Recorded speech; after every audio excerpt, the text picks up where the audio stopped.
Assalamualaikum warahmatullahi wabarakatuh. Perkenalkan, nama saya Devi Karlina dari Sistem Informasi Reguler A. Di sini saya akan menjelaskan mengenai tugas menghitung netting dan loading. Berikut penjelasannya.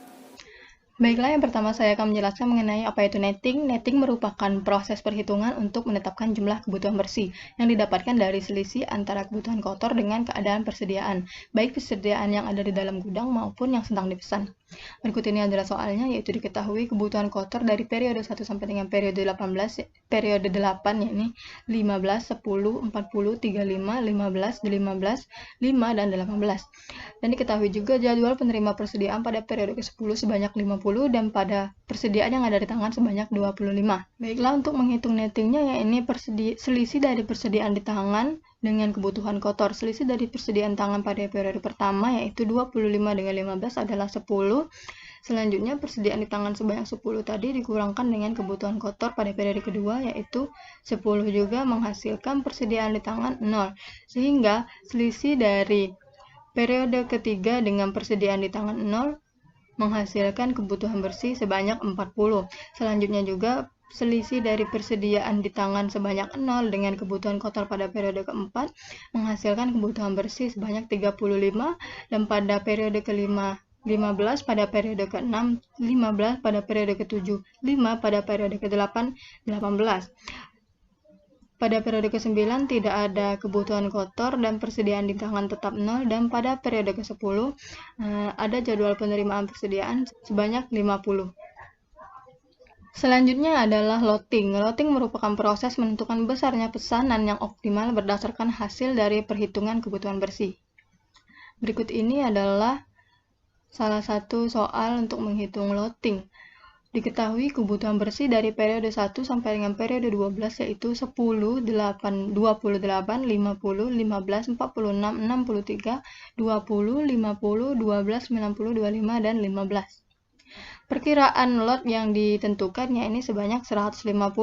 Maka persediaan pada periode 1 sampai dengan 12 adalah 150 dikurangkan dengan kebutuhan bersih sebanyak 10, menyisakan persediaan 140. Selanjutnya 140 dikurang dengan 28 menyisakan 112, 112 dikurang 50 menyisakan 62, 62 dikurang 15 menyisakan 47, 47 dikurang 46 menyisakan 1. Karena persediaan tinggal 1, maka dilakukan lagi pemesanan sebanyak 150, maka 150 dikurang dengan 63 menghasilkan 87 ditambah dengan 1 persediaan yang ada pada sebelumnya jadi 88. Selanjutnya 88 dikurang dengan 20 menghasilkan 68 persediaan.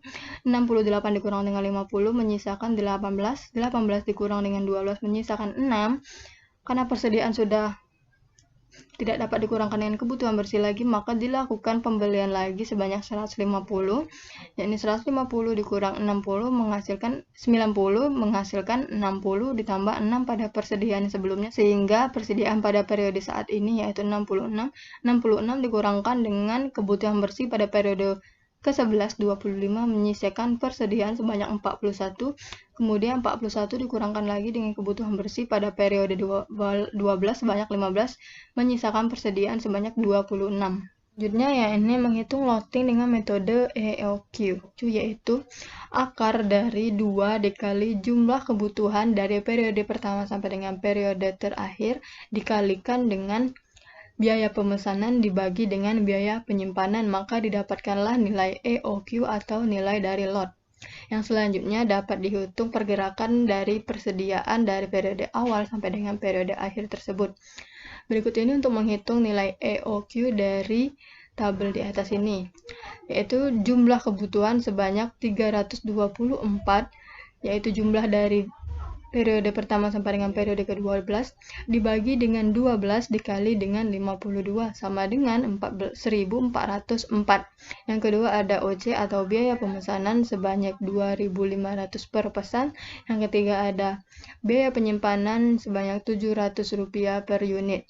Selanjutnya untuk menghitung EOQ yaitu akar 2 dikali 1404 dikali dengan 200 dibagi 700 sama dengan akar 10.029,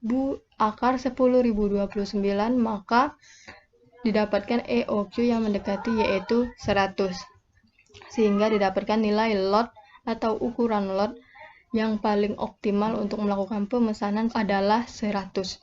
Selanjutnya yaitu pergerakan persediaan setelah didapatkan ukuran lot 100. Pada periode pertama yaitu 100 dikurang dengan 30 mendapatkan sisa persediaan 70.